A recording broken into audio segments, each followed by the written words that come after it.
All right, our next unit is going to be titled Fiscal Policy, which is perfect for what's going on in our nation right now. Here's a video note questions. You need to pause it right here so you can write these down, and then we'll answer these in class. Let's first take a look at the definition of fiscal policy.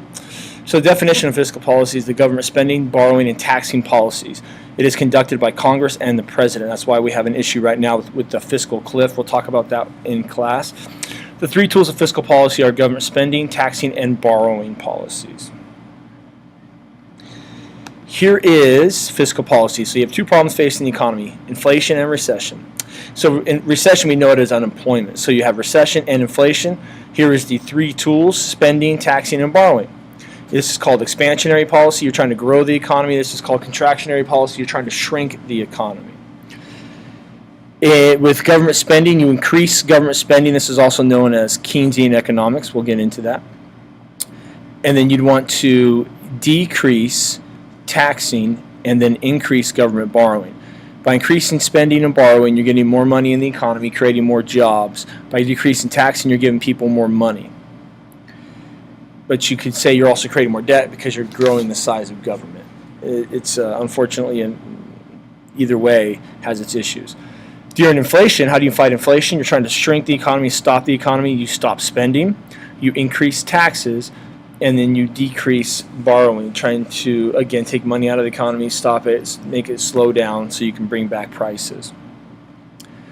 Here's what the graphs look like with this. Let's do the first one, will be expansionary policy. Remember earlier, you're here. You're on the recession point of the line right here. And you're trying to grow the economy, you're trying to increase consumption, investment, and government spending. So you need to get back to the middle, which is full employment. So this is what be the expansionary policy. You just go from recession back to this.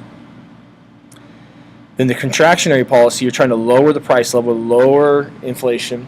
You're already here, this is 81. You're trying to get back to here, middle. So you're trying to slow the economy down by decreasing spending and borrowing and raising taxes. The expansionary policy is also known as John Maynard Keynes or Keynesian economics. It's called spend, spend, spend. You fight the problems of the economy through spending, spending, and spending. In hard times, the government should increase spending to stimulate economic health. Think of the New Deal. And then, the problem, the difficulty of this is once government spending rises, it is possibly difficult to cut it. Consider what we're doing with the entitlement programs now, and we'll talk about what entitlement programs are. It just means money that the government has to spend. This helps explain why we have such a high budget deficit. This is what the Republicans are trying to fight. Economic crisis 2008-2009. Once again, the Congress passed stimulus and bailout packages in order to jump-start the economy. So the main goal of Keynesian economics is to get us out of the depression or recession, get money back into consumers' pockets, create more demand, thus creating more supply. But let's take a look at the opposite end of that. This would be more the Democrat approach. Let's take a look at more of the Republican approach. The Republican approach would be supply-side economics, or known as Reagan economics. You want to stimulate the supply of goods. They argue lowering taxes or tax rates stimulates supply of goods, which is that. So the definition of this is tax cuts will produce business investment that will compensate for the loss of money due to lower tax rates. Tax rates will be lower, but business will boom, unemployment will go down, increase will go up, more money will go into the Treasury. Ideally, yes.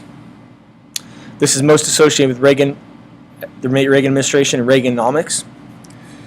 Unfortunately, Reagan tax cuts were not accompanied by spending cuts, and the national debt tripled. Tax cuts under Bush, he did this. We have the Bush tax cuts right now. Bush tax cuts also contributed to the rising national debt, but the Bush tax cuts are in place. We're trying to extend those to help us stimulate the economy. So this is our first video on fiscal policy. We'll get into taxes and stuff a little bit today in class and tomorrow in the video.